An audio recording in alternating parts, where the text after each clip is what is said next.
রান্নাটা দেখে বেশ লোভনীয় লাগছে তো। এটা অনেকেই পছন্দ করেন, আবার অনেকে একদমই পছন্দ করেন না। এটা হচ্ছে চিকেনের স্টমাক মেটে কষা।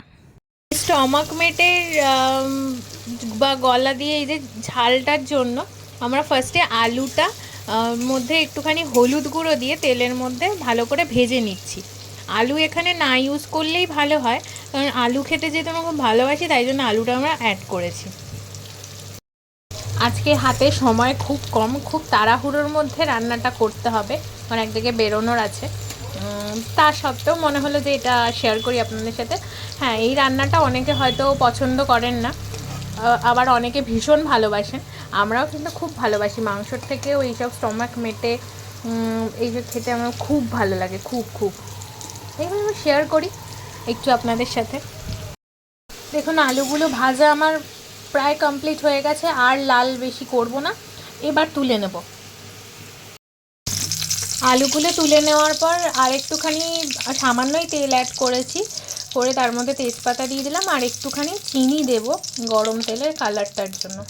আর আজকের এই রান্নাটাতে একটুখানি টুইস্ট আনার জন্য আমি একটা জিনিস অ্যাড করব, সেটা হচ্ছে খাসির চর্বি। সেটা আমি আগে তেলেই দিয়ে দেবো, অল্প পরিমাণেই দিয়েছি, বেশি নয়।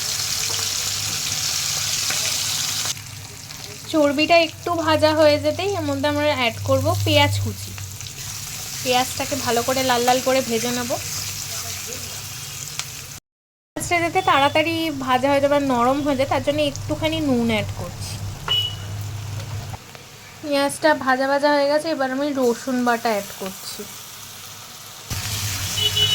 রসুন আর পেঁয়াজটা ততক্ষণ অবধি ভেজে নেবো যতক্ষণ না রসুনের কাঁচা গন্ধটা চলে যাচ্ছে। তারপর আমরা আদা বাটা অ্যাড করব। এবার দিয়ে দিচ্ছি আদা বাটা। আদা বাটাটা দিয়ে ভালো করে একটু ভেজে নেবো, আদার কাঁচা গন্ধটা চলে যাওয়া অবধি, না চলে যাওয়া অবধি।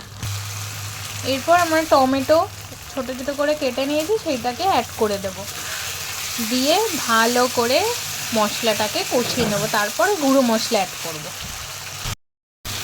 টমেটোটা পুরোপুরি মেল্ট হয়ে গেছে, তেল ছেড়ে দিয়েছে, দেখতেই পাচ্ছেন। এরপর আমরা গুঁড়ো মশলা অ্যাড করে দেবো। দিলাম হলুদ গুঁড়ো,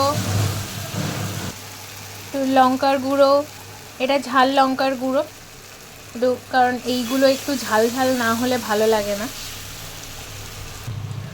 আর লাল রং আনার জন্য কাশ্মীরি মির্চ পাউডার অ্যাড করে দিলাম, আর কয়েকটা জাস্ট কাঁচা লঙ্কা অ্যাড করলাম।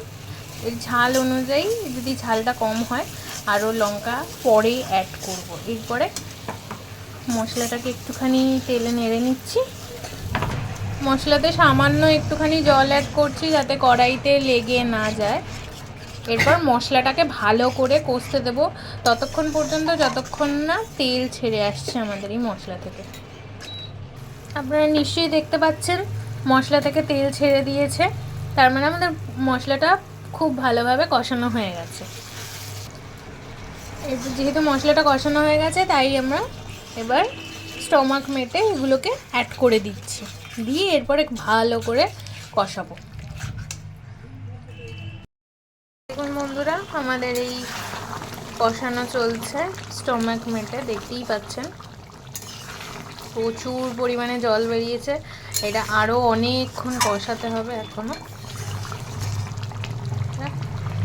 ঢাকা দিয়ে দেবো, আমরা ঢাকা দিয়ে দিয়ে কষাবো। দেখুন আমাদের রান্না হয়ে গেছে, একদম রেডি। স্টমাক মেটে গলা দিয়ে যে কষা আলু দিয়ে, দেখুন একদম রেডি হয়ে গেছে, তেলও ছেড়ে দিয়েছে।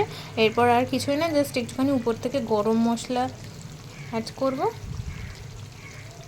ব্যাস আমাদের পুরো রান্না রেডি। এখন এটা গরম গরম ভাত, রুটি, যা খুশির সাথে আপনারা খেতে পারেন। খেতে কিন্তু দারুণ হয়, আর যারা খান না তারাও কিন্তু একবার ট্রাই করে দেখতেই পারেন। ঠিক আছে, কেমন লাগলো রান্নাটা অবশ্যই জানাবেন, ফলো করতে ভুলবেন না কিন্তু। Thank you.